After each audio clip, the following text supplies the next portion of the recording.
अस्सलामुअलैकुम। आज की इस वीडियो में हम बात करने वाले हैं Saudi exit re entry visa के बारे में। जो लोग सऊदी में काम कर रहे हैं उनका सवाल है कि अगर मैं सऊदी से छुट्टी जाता हूं और कफिल या कंपनी मेरे ऊपर क्या 5 साल का बैन लगा सकता है। यह एग्जिट री एंट्री वीजा होता क्या है।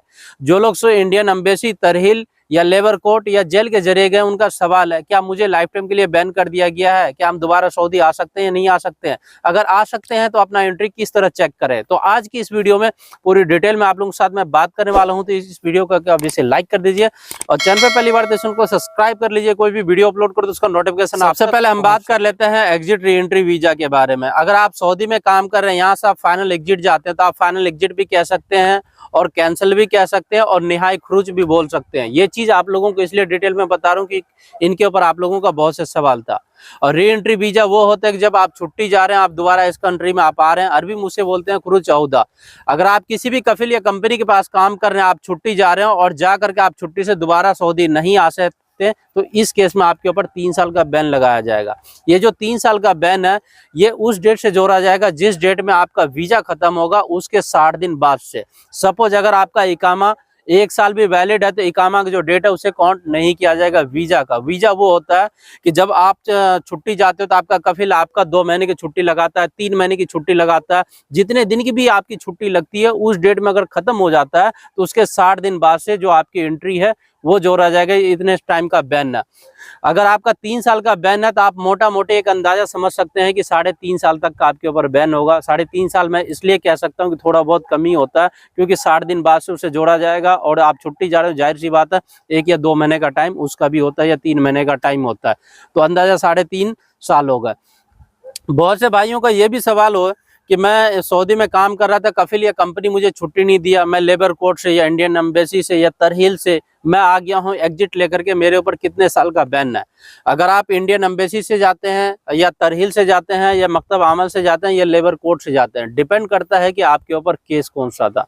अगर आपके ऊपर कोई भी यहाँ पे मारपीट का केस है या किसी भी चीज़ का आपके ऊपर बड़ा भारी जुर्माना है तो ये, और सऊदी में आप जेल भी काट चुके हैं 10 दिन का 15 दिन का, उसके बाद आप जा रहे हैं या छूट करके दोबारा आए मकतब आमल से, कहीं से भी आप एग्जिट लेकर के जा रहे हैं, तो इस केस में क्या होता है ज़्यादातर डिपोर्ट कर दिया जाता है। अगर आपके ऊपर नॉर्मल तरीके का हुरूप लगा, आप कफिल या कंपनी से भाग गए, आप मकतब आमल या इंडियन एम्बेसी कहीं से भी एग्जिट पेपर ले लिए हैं, तो इसमें आपके ऊपर बैन नहीं लगता है।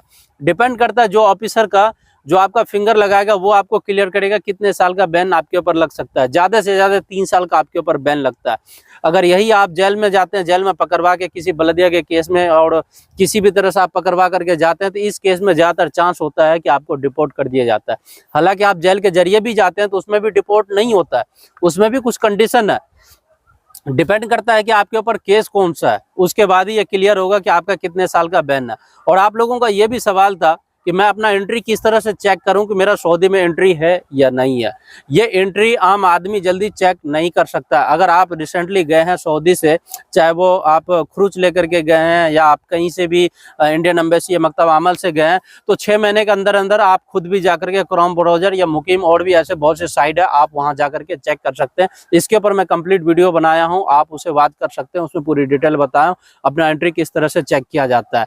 और उसके अलावा अगर आपका कोई यार दोस्त रिश्तेदार सऊदी में रहता है, आप उसे इकामा की कॉपी देंगे, किसी भी मकतबा में या मकतब आमल में जाके चेक करा देगा कि आपकी एंट्री है या नहीं है।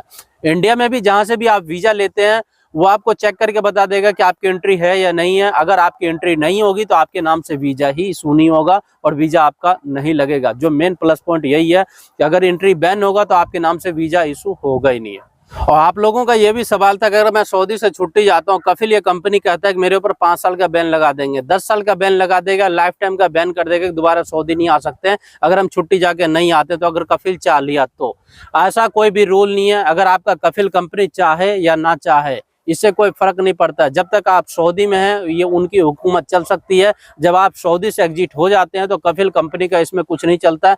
पहले के टाइम में ये सिस्टम हुआ करता था कि जाने के बाद ये हमारे घर से चोरी करके भाग गया, इतने पैसे लेकर के भाग गए, इनके ऊपर बैन लगाया जाए।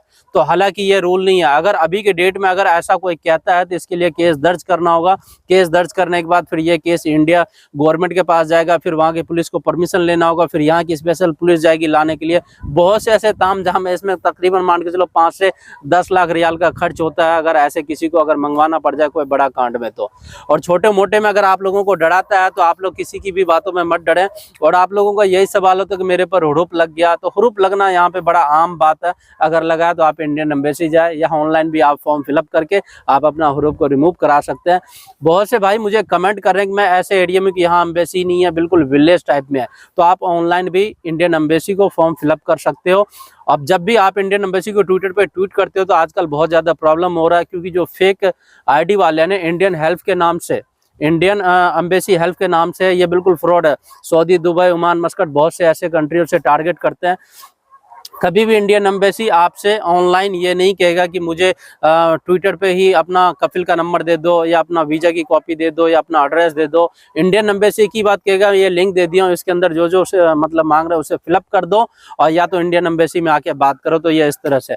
और आप लोगों के इनके ऊपर बहुत सारा सवाल था, मुझे लगा पूरी डिटेल में आप लोगों को बताना चाहिए। अगर और भी आपका कोई सवाल है तो आप मुझे कमेंट कर सकते हैं। इस वीडियो के डिस्क्रिप्शन बॉक्स में इंस्टाग्राम और ट्विटर का लिंक दे दिया हूँ, तो आप लोग मुझे पर्सनली कॉन्टैक्ट कर सकते हैं। तो मिलते हैं आप लोगों से किसी नेक्स्ट वीडियो में, किसी नेक्स्ट अपडेट के साथ। तब तक के लिए खुदा हाफिज।